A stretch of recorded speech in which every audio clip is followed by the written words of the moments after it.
Papoose made a song saying he does not mess with Flint girls. Claressa is from Flint. Remy is on Facebook saying, I'd be mad too if he's always upstairs. And Kata's daughter wrapped her hand around his neck at a public fight like she owned him.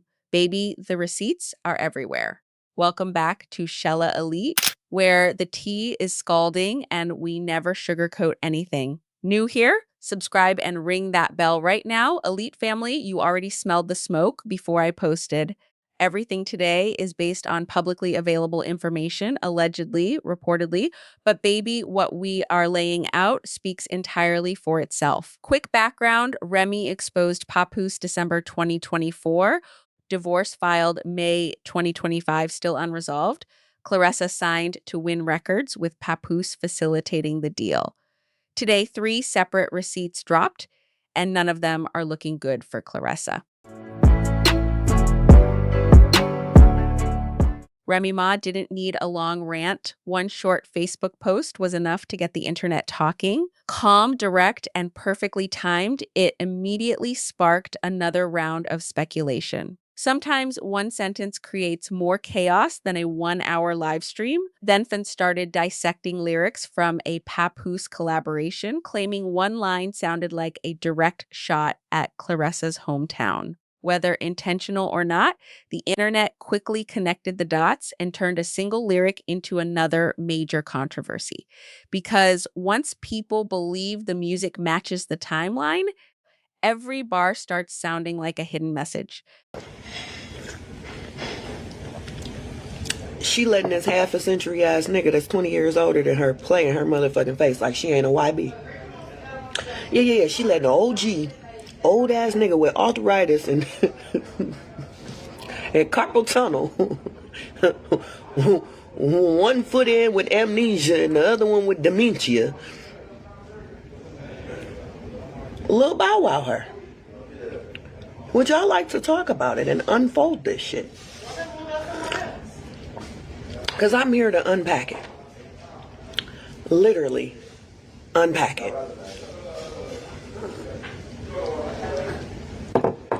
I get accused of being from a fake page every day, B. Just like Pap downstairs or upstairs or Pap upstairs or whatever the fuck the joke was, okay? I get accused of making fake pages and stalking. But I can promise you every single last one of y'all have watched me come from my page and say anything that I wanted to say. I've never hid anything. I've never been shy about what I said. I put it out there. Okay? I don't care about being on my real page, on my government name page, walking you bitches down. Okay? I never gave a fuck. That's one thing you better know and gots to know about me. Never gave a fuck. Because if I was y'all, I wouldn't even come fucking with me. But I digress. Y'all got that. Once again, let's unpack this.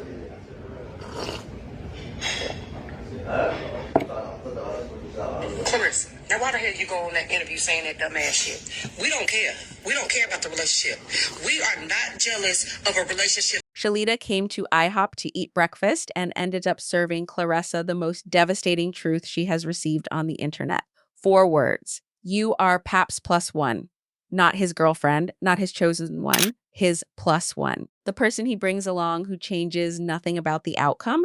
And then the point that hits even harder. Every interview Claressa does is about Papoose and Remy. Not boxing, not championships, not her legacy. A married man's divorce that has not been finalized while she shows up to every camera talking about it like it is her full-time job. Alicia Baumgardner gets asked about Claressa and redirects straight back to boxing every single time. Claressa gets asked about boxing and redirects straight back to Papoose every single time. That is not a secure woman, baby. That is a woman campaigning for a position nobody has confirmed she holds, 2 Olympic gold medals, most decorated female boxer in history. And the biggest conversation about her name right now is whether Papoose is upstairs or downstairs. Punchline, you cannot campaign your way into being somebody's wife, baby. Either you are or you are not. Right now, the courthouse says she is not, and somebody else legally still is. To New York to actually go and check the courthouse for the court documentations when he was saying that, oh yeah, it's a process and whoop-de-whoop-de-whoop.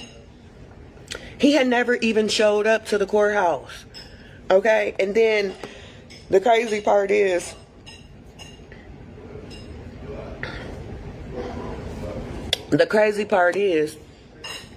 how did Remy even know to withdraw the motion 1 week before Claressa signed the deal with Win Records? And if y'all go back and look at my Tasha K interview, I said, when I hear Win Records, I see Don King.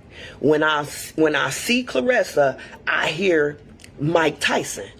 Okay, and if y'all know anything about what went down in the late 80s, early 90s with Don King and Mike Tyson, then y'all know exactly what I'm talking about. And if you don't, Shalita went to the courthouse herself, physically walked in, checked the documents, and Papoose had never even showed up to his own divorce proceedings. Not once. The man, Claressa, is planning a family with cannot be bothered to appear at his own courthouse for his own divorce. But here is what reframes everything. Remy withdrew her divorce motion 1 week before Claressa signed the Win Records deal. 1 week, baby. Not a coincidence. That is chess being played by someone who understands exactly how this board is set up. And then Shalita dropped the comparison that should frighten everybody. When I see Win Records, I see Don King. When I see Claressa, I see Mike Tyson. If you know what Don King did to Tyson in the late 80s and early 90s, you know exactly what that means. Tyson was the most dominant fighter alive and ended up with almost nothing because the system around him served everyone except him. Claressa is the greatest female boxer in history. And allegedly, the system being built around her through Win Records benefits everyone in that room except her. Punchline. Divorce withdrawn 1 week before the deal was signed. Baby, that is not coincidence. That is strategy. And Claressa is the only person in that room who does not know she is the product being managed. and watch it, and I did. And the shit that I saw was like, oh my God. Because Cuhdeejah's daughter took pictures with a whole lot of celebrities, and her pictures was just like normal pictures with everybody else. But when it came to Papoose and that picture she took with him, she wrapped her hand around his neck. She leaned in for it. Like, that nigga is her daddy or something. And right now, man, I swear to God, I've been saying that for years. I got mad cow disease. I don't beef with no motherfucking body. You call yourself having beef with me, I come knock on your door like I'm Lurch. Hi, how you doing? Did you ring? What is it that we need to discuss and or get in the field about? Because, I'm not going to be outside having a good time looking over my back for a bitch to say she beefing with me. You fuck around, hit me unexpectedly, bitch. We all going to take a trip. We for sure going to take a trip. And yours gonna be to ICU and mine gonna be to a padded room, 5150, okay? I kept telling y'all, like, y'all be like, you're crazy. I never once denied being crazy. I told y'all was fucking funny and I'm fucking hilarious. I said y'all will play the fuck out of crazy until insane show up. Hi, how you doing? I'm insane. The fuck? I've been told y'all that. I said I was 4 cans short of a 6-pack, and one of the cans that's left is open, and we don't know how much gone. So we fucking with 1 full can and a partial. Okay, I've been told y'all that. At a recent public fight, Cuhdeejah's daughter took pictures with multiple celebrities, normal pictures with everybody. But with Papoose, she wrapped her hand around his neck, leaned in like that man was family. Like closeness required zero thought because she had done it 1,000 times before. Kata is the daughter of the Win Records ogre. Same label Claressa is signed to. Same deal Papoose facilitated. Same man whose song said he does not mess with Flint girls. Every single thread leads back to Win Records and the people inside it. Claressa signed to the label. Papoose brought her there. Kata's family owns it. And Kata's daughter is wrapping her arm around Papoose's neck in public like nobody is watching. That is not a coincidence, baby. That is a circle.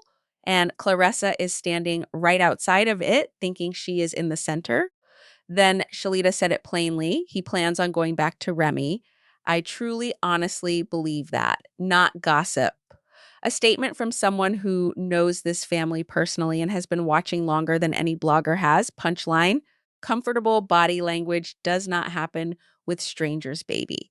It happens with people you already know very well, and everybody at that fight saw exactly how well they know each other. So that is today's tea. Remy's one Facebook line hit harder than any paragraph could. Papoose's own lyrics said he does not mess with Flint girls while dating one. He never showed up to his own courthouse divorce proceedings. Remy withdrew her motion 1 week before the Win Records deal. Kata's daughter too comfortable in public, and someone who knows this family personally said clearly, he is going back to Remy. 2 questions for my elite family. 1, do you think the timing of Remy withdrawing 1 week before the Win Records deal was deliberate or coincidence? 2, after everything today, is Claressa the actual plan or just part of somebody else's plan entirely? Drop it below. I read every comment and I will respond. Smash that like, subscribe to Shella Elite, and send this to somebody who still thinks this situation is simple. I'm Shella. The tea is always hot at Shella Elite. Baby, I will see you in the next one.